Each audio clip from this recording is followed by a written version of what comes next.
इस समय ईरान और इसराइल के बीच तनाव लगातार बढ़ रहा है। 13 जून 2025 को इसराइल ने ईरान के परमाणु और सैन्य ठिकानों पर हमला किया, जिसके जवाब में ईरान ने मिसाइल से हमला किए। अब एक और बड़ा खतरा उभर रहा है स्ट्रेट ऑफ हॉर्मूज को। उसको लेकर ये अफवाहें फैलाई जा रही हैं कि स्ट्रेट ऑफ हॉर्मूज अगर बंद हो गया तो क्या होगा, ये कहाँ पे है और क्यों इतना ज़रूरी है। स्ट्रेट ऑफ हॉर्मूज एक संकीर्ण समुद्री रास्ता है जो ईरान और अरब प्रायद्वीप के बीच में स्थित है।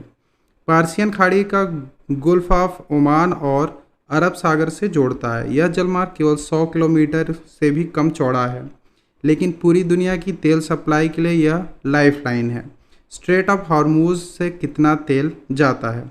2024 में रोजाना 20 मिलियन बैरल तेल इसी रास्ते से गया है। दुनिया के कुल तेल व्यापार का करीब 25% तेल भेजने वाले देश हैं सऊदी अरब, इराक, कुवैत, यूएई और कतर, और खुद ईरान भी भेजता है। इनमें से 80% तेल एशियाई देश जैसे भारत, चीन, जापान की ओर जाता है। भारत पर इसका क्या असर पड़ेगा? भारत की तेल और गैस सप्लाई एक बड़ा हिस्सा इस रास्ते से आता है। 40% क्रूड ऑयल आता है, 54% एलएनजी आती है जो प्राकृतिक गैस है। हर दिन भारत जो 5.5 मिलियन बैरल तेल खपत होता है, उनमें से 1.5 million barrel straight of Hormuz से होकर आता है। पेट्रोलियम मंत्री हरदीप सिंह पुरी का कहना है कि अगर ज़रूरत पड़ी तो भारत पश्चिम अफ्रीका जैसे अन्य स्रोतों से तेल मंगाने पर विचार करेगा।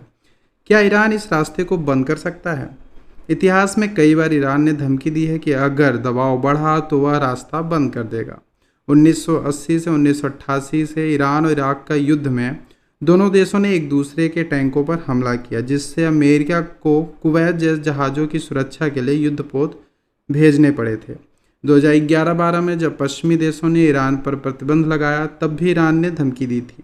2019 में जब अमेरिका ने परमाणु समझौते से बाहर जाकर प्रतिबंध लगाए, तब ईरान ने एक ब्रिटिश टैंकर को कब्जे में ले लिया और एक अमेरिकी ड्रोन गिरा दिया था। यानी रास्ता कभी बंद तो नहीं हुआ, लेकिन तनाव हमेशा रहा है।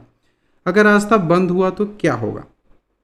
तेल और गैस की आपूर्ति में रुकावट, शिपिंग लागत बढ़ेगी जिससे तेल की कीमतें बढ़ेंगी। फिलहाल ब्रेंट क्रूड की कीमत अभी $77 प्रति बैरल है, लेकिन इजराइल के हमले के बाद इसमें 3% की तेजी आई थी। शिपिंग कंपनियां अलर्ट पे हैं, जैसे कि जापान की कंपनियां निप्पन ने अपने जहाज़ों को चेतावनी दी है। और इसका अगर बात करें तो इसका विकल्प क्या हो सकता है? इसका विकल्प ये हो सकता है, हालांकि कोई सीधा समुद्री रास्ता तो नहीं है, लेकिन कुछ देश के पास भूमि आधारित पाइपलाइंस हैं। सऊदी अरब के अरमाको पाइपलाइन, यूएई की पाइपलाइन, ईरान की अपनी खुद की पाइपलाइन है जो गल्फ ऑफ ओमान तक जाती है। ये थोड़ी मदद तो कर सकते हैं, लेकिन स्ट्रेट ऑफ हॉर्मूज का विकल्प नहीं बन सकते। 2022 से तेल की मात्रा में थोड़ी कमी तो आई है। ओपेक प्लस देशों ने खुद तेल उत्पादन घटा दिया था, इसलिए स्ट्रेट से गुजरने वाले तेल की मात्रा कुछ कम हुई, लेकिन फिर भी यह दुनिया का सबसे अहम तेल रूट बना हुआ है। स्ट्रेट ऑफ हॉर्मूज एक छोटा रास्ता है, लेकिन दुनिया की तेल आपूर्ति की रीढ़ की हड्डी है। अगर यह बंद होता है तो भारत सहित पूरी दुनिया को एक बड़ा झटका लग सकता है। भारत जैसे देश अब वैकल्पिक स्रोत और रणनीति पर विचार कर रहे हैं।